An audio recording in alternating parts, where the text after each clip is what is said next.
Hello guys and welcome back to another video of our channel. So आज के lecture के अंदर हम स्टार्ट करेंगे लीनियर अलजेब्रा के अंदर नया टॉपिक जो कि प्रॉब्लम बेस्ड ऑन स्पान। ठीक है, स्पान के बारे में थोड़ा सा बेसिक इंट्रोडक्शन देखेंगे, उसके बाद लीनियर कॉम्बिनेशन क्या होता है उसको समझेंगे और उसके बाद स्पान के एग्जांपल्स को सॉल्व करेंगे। काफी इंपॉर्टेंट टॉपिक है, एग्जाम के अंदर एग्जांपल्स पूछे जाते हैं स्पान के। ठीक है, काफी सिंपल से और छोटे छोटे एग्जांपल्स होते हैं और एक ही मेथड के थ्रू हम क्या करते हैं, अलग अलग एग्जांपल को सॉल्व करते हैं। ये वीडियो देख लेना, स्पान के एग्जांपल आपको A to Z पता चल जाएंगे। सो स्टार्ट करते हैं। हमारा टॉपिक क्या है कि प्रॉब्लम बेस्ड ऑन स्पान। तो सबसे पहले हमको ये पता होना चाहिए कि स्पान होता क्या है। अगर सिंपल लैंग्वेज के अंदर मैं कहूँ कि स्पान की डेफिनेशन क्या बोल सकते हैं। So span is a set of all finite linear combination. अगर आपको लिखनी है तो लिख दीजिए span is a set of all finite linear combination. Finite linear combination, हमारे पास जो लीनियर कॉम्बिनेशन होते हैं, कैसे लीनियर कॉम्बिनेशन, जो फाइनाइट लीनियर कॉम्बिनेशन होते हैं, अगर हम उसका एक सेट बना दे तो उसको हम क्या बोल सकते हैं, स्पान बोल सकते हैं। अभी लीनियर कॉम्बिनेशन क्या होता है ये भी नहीं, हमको नहीं पता, तो लीनियर कॉम्बिनेशन के बारे में थोड़ा सा समझते हैं। लीनियर कॉम्बिनेशन हम किसको बोलेंगे, मान लीजिए हमारे पास क्या है U1 U2 U3 up to UN, ये सारे क्या है हमारे पास वेक्टर्स है। क्या है, वेक्टर्स। दूसरे नंबर पर हमारे पास है alpha 1 alpha 2 alpha 3 up to alpha n, ये हमारे पास क्या है, स्केलर है। क्या है, स्केलर्स। ठीक है, अगर हमको इसका क्या बनाना हो, लीनियर कॉम्बिनेशन बनाना हो, सो हम कैसे बना सकते हैं। So alpha 1 U1 plus alpha 2 U2 alpha 3 U3 up to alpha n UN, इसको हम क्या बोलेंगे, लीनियर कॉम्बिनेशन बोलेंगे। डेफिनेशन लिखनी है लीनियर कॉम्बिनेशन की तो कैसे लिखेंगे। So let U1 U2 U3 up to UN be n vectors of vector space. वो क्या होंगे, वेक्टर स्पेस के n वेक्टर होंगे। यहाँ पर हमने UN तक लिया, सो वो क्या होंगे, n वेक्टर्स होंगे। सो उसकी डेफिनेशन कैसे लिखेंगे, let U1 U2 U3 up to UN be n vectors of a vector space V and let alpha 1 alpha 2 alpha 3 up to alpha n be a n scalar, then alpha 1 U1 plus alpha 2 U2 plus alpha 3 U3 up to alpha n UN is called a linear combination, जिसको हम क्या बोलेंगे, linear combination. सो span और linear combination की definition हो गई। Span simple word के अंदर हम क्या बोलेंगे, जो फाइनाइट लीनियर कॉम्बिनेशन होता है उसका, अगर जो सारे फाइनाइट लीनियर कॉम्बिनेशन होता है उसका अगर हम सेट बना दे तो हम क्या बोल सकते हैं, span. Span is a set of all finite linear combination. अगर हमारे पास कोई वेक्टर है और स्केलर है, U1 से UN तक, अल्फा 1 से अल्फा n तक, दोनों का मल्टीप्लीकेशन और उनका जो एडिशन करेंगे, जिसको हम क्या बोल सकते हैं, लीनियर कॉम्बिनेशन बोल सकते हैं। काफी सिंपल सी और इजी थी हमारे पास दो डेफिनेशन, स्पान और लीनियर कॉम्बिनेशन की। अब हम एग्जांपल की ओर बढ़ते हैं। एग्जांपल क्या है हमारा, problem based on span. Span के एग्जांपल्स के अंदर हमको क्या पूछा जाएगा कि इन V2 शो दैट कि 37 इज बिलोंग्स टू 1 2 एंड 01। हमको बताना है कि 37 इसके अंदर से क्या करता है, बिलोंग करता है। सिंपल से एग्जांपल है, स्टार्ट करते हैं। सबसे पहले हम क्या लेंगे, दो स्केलर लेंगे, हमको पता है। सो आंसर स्टार्ट करते हैं। सबसे पहले हम क्या लेंगे, दो स्केलर लेंगे। स्केलर से हम क्या करेंगे, स्टार्ट करेंगे। सो फॉर एनी स्केलर, कौन से स्केलर लेंगे हमको पता है। यहाँ पर V2 दिया हुआ है तो दो स्केलर लेंगे, V3 दिया होता तो तीन स्केलर लेते। अगर चार स्केलर लेने हो तो हम कौन से लेते, alpha beta gamma delta theta, हमारे पास अलग अलग स्केलर है। ठीक है, यहाँ पर V2 दिया हुआ है तो दो स्केलर कौन से लेंगे, alpha and beta. For any scalar alpha beta such that alpha beta किसके अंदर से बिलोंग होंगे, वो हमको पता है, बिलोंग्स टू रियल नंबर। ठीक है, अगर हमको कॉम्प्लेक्स दिया हुआ है तभी ये कॉम्प्लेक्स के अंदर से बिलोंग होंगे, अदरवाइज नहीं दिया तो किसके अंदर से बिलोंग होंगे, रियल नंबर R के अंदर से बिलोंग होंगे। सो ऑलवेज हमारी फर्स्ट लाइन यही होनी चाहिए कि for any scalar alpha beta such that alpha beta belongs to real number. अभी हम स्टार्ट करते हैं। हमको ये प्रूव करना है कि this term is belongs to this term. कब होगा, इफ। तो अभी हम लिखते हैं कि 37 इज बिलोंग्स टू 1 2 0 1, इसके अंदर से बिलोंग होगा। इफ, कब उसके अंदर से बिलोंग होगा, इफ जब 37 बिलोंग्स टू की जगह हम लिखेंगे इक्वल्स टू, फिर 1 2 को आगे मल्टीप्लाई करेंगे अल्फा से, कॉमा की जगह आ जाएगा प्लस, और 01 को हम मल्टीप्लाई करेंगे बीटा से। ये हो गई हमारी सबसे पहली और सबसे मोस्ट इंपॉर्टेंट लाइन। इसको हम दे देंगे इक्वेशन नंबर 1। यही लाइन से हम प्रूव करेंगे, ये जो हमने टर्म लिखा है इसी से प्रूव करेंगे कि ये टर्म इसके अंदर से बिलोंग होता है या नहीं। तभी हमने लिखा कि 37 is belongs to 1 2 0 1 if 37 is equal to alpha 1 2 plus beta 0 1। क्या करेंगे, पहले टर्म को अल्फा से मल्टीप्लाई करेंगे, दूसरे टर्म को बीटा से, और दोनों के बीच में क्या लगा देंगे, प्लस लगा देंगे। अगर यहाँ पर हमारे पास 3 टर्म होंगे सो अल्फा बीटा गामा लेंगे, यहाँ पर भी हमारे पास 3 टर्म होने चाहिए, ठीक है। सो ये हमारा हो गया सबसे मोस्ट इंपॉर्टेंट टर्म, ये टर्म कंप्लीट हो गया। अभी हम क्या करेंगे, अल्फा को अंदर मल्टीप्लाई करेंगे, बीटा को अंदर मल्टीप्लाई करेंगे। देखिए डायरेक्ट टर्म लिखना हो तो हम कैसे लिख सकते हैं, सो 37 इज इक्वल टू, पहले अल्फा को अंदर मल्टीप्लाई करेंगे सो अल्फा इंटू 1 क्या होगा, अल्फा, बीच में आ जाएगा प्लस, बीटा को 0 से मल्टीप्लाई करेंगे सो 0, सो प्लस आ जाएगा 0, बीच में आएगा कॉमा, फिर अल्फा को 2 से मल्टीप्लाई करेंगे सो 2 अल्फा, बीच में आएगा प्लस, बीटा को 1 से मल्टीप्लाई करेंगे सो बीटा। ये हमारा हो गया टर्म। अगर ऐसा नहीं करना तो हम क्या लिख सकते हैं, बीच में लिख सकते हैं 37 इज इक्वल टू अल्फा को अंदर मल्टीप्लाई करेंगे सो अल्फा इंटू 1 अल्फा, फिर आएगा 2 अल्फा, फिर बीच में आएगा प्लस, बीटा इंटू 0 होगा 0, बीटा इंटू 1 होगा बीटा। यहाँ तक कंप्लीट हो गया। अभी हमको पता है क्या करना है, एडिशन करना है। सो अल्फा प्लस 0, पहले का पहले के साथ एडिशन, दूसरे का दूसरे के साथ, alpha plus 0 comma 2 alpha plus beta. Complete हो गया यहाँ तक। सो डायरेक्टली हमको लिखना हो तो हम लिख सकते हैं, पहले को पहले के साथ मल्टीप्लाई करेंगे, इन दोनों टर्म को अल्फा से मल्टीप्लाई करेंगे, दोनों टर्म को बीटा से मल्टीप्लाई करेंगे, पहले का पहले के साथ एडिशन करेंगे, दूसरे का दूसरे के साथ एडिशन करेंगे। अभी हम क्या करते हैं, यहाँ पर अल्फा प्लस 0 हो जाएगा alpha comma 2 alpha plus beta, इसके इक्वल टू हमारे पास क्या है 37। अभी यहाँ पर हमारे पास लेफ्ट हैंड साइड और राइट हैंड साइड दोनों साइड दो दो टर्म है, 3,7 alpha comma 2 alpha plus beta.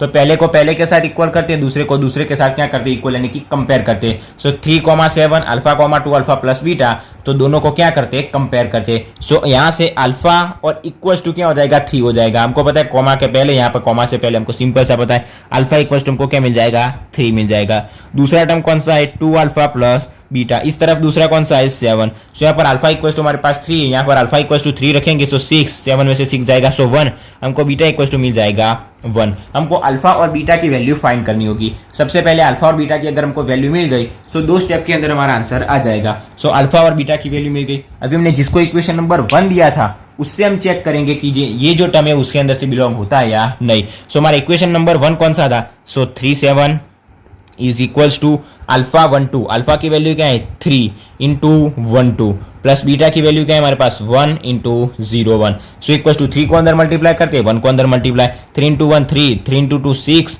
Plus 1 को अंदर मल्टीप्लाई करेंगे सो 0 1 इक्वल्स टू 3 प्लस 0, पहले का पहले के साथ एडिशन, दूसरे का दूसरे के साथ 3 प्लस 0 हमको मिल जाएगा 3, 6 प्लस 1 हमको मिल जाएगा 7। सो यहाँ पर हम देख सकते हैं कि हमको क्या मिल गया कि 37 इक्वल्स टू 37, मतलब दोनों साइड हमको क्या मिल गई, इक्वल मिल गई। सो सिंपली हम डायरेक्टली कह सकते हैं कि 37 is belongs to this term. So हमको यहाँ पर दोनों टर्म क्या मिल गए, इक्वल मिल गए।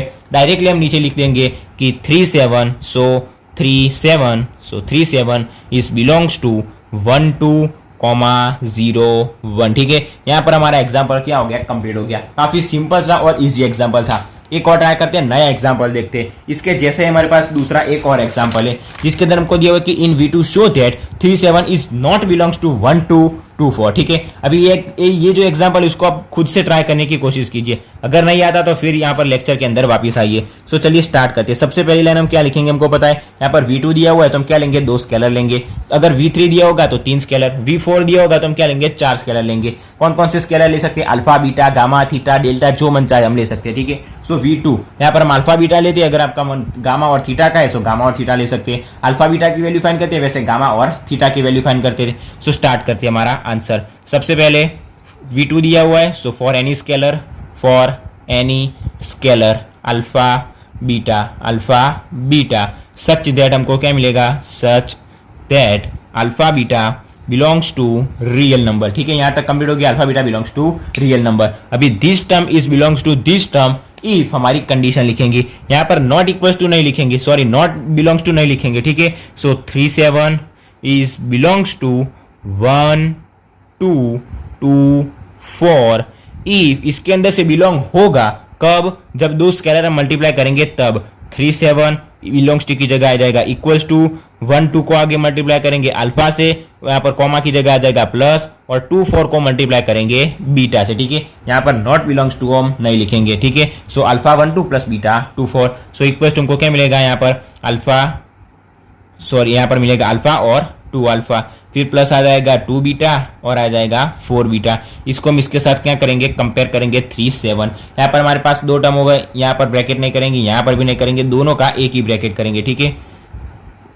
सॉरी यहाँ पर ओ हो गलती हो गई। ठीक है, कंप्लीट हो गया यहाँ तक। अभी पहले को पहले के साथ प्लस करेंगे, so alpha plus 2 beta, alpha plus 2 beta, उसके बाद comma 2 alpha plus 4 beta, 2 alpha plus 4 beta. ठीक है, यहाँ पर गलती ना हो जाए उसका ध्यान रखना है। अल्फा और प्लस बीटा, फिर alpha plus beta equal to हमारे पास क्या है 3 7। यहाँ पर से डायरेक्टली कर सकते हैं अल्फा प्लस 2 बीटा, क्या टर्म आ गया अल्फा प्लस 2 बीटा, फिर दूसरे के साथ addition 2 alpha plus 4 beta, 2 alpha plus 4 beta. अभी यहाँ पर हमारे पास दो टर्म हो गए, यहाँ पर 3 7 और अल्फा प्लस 2 बीटा और 2 अल्फा प्लस 4 बीटा।